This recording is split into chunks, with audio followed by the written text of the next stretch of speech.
6 na sundalo ang napatay sa pag-atake ng grupong Abu Sayyaf sa ginagawang kalsada sa Sumisip, Basilan kahapon. Pagtitiyak naman ni Pangulong Aquino, walang tigil ang operasyon laban sa mga bandidong nasa likod ng pag-atake. May report si June Veneracion.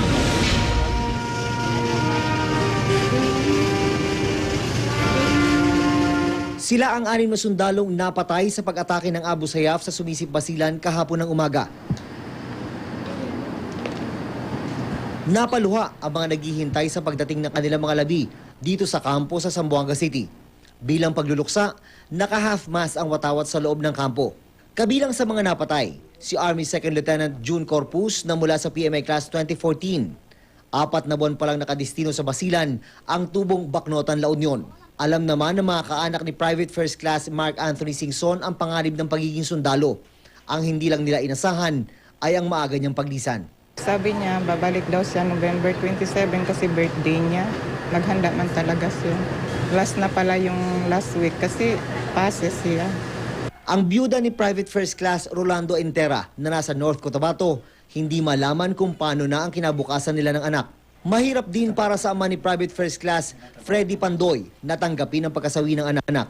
Pero ilang buhay pa ba ang kailangan mawala para magkaroon ng katahimikan sa Basilan at iba pang probinsyang may bahid ng dugo ng karahasan? Ewan ko kung kailan yan matapos.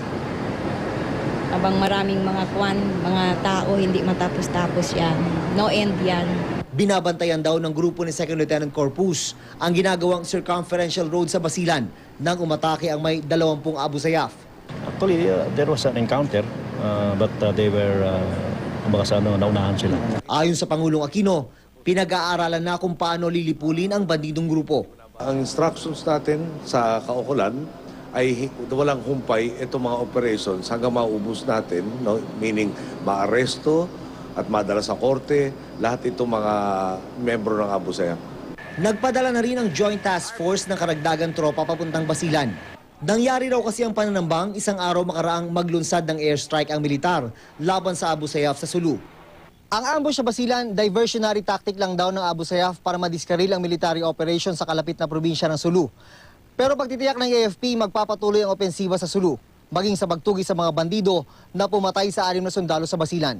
June Veneracion, GMA News.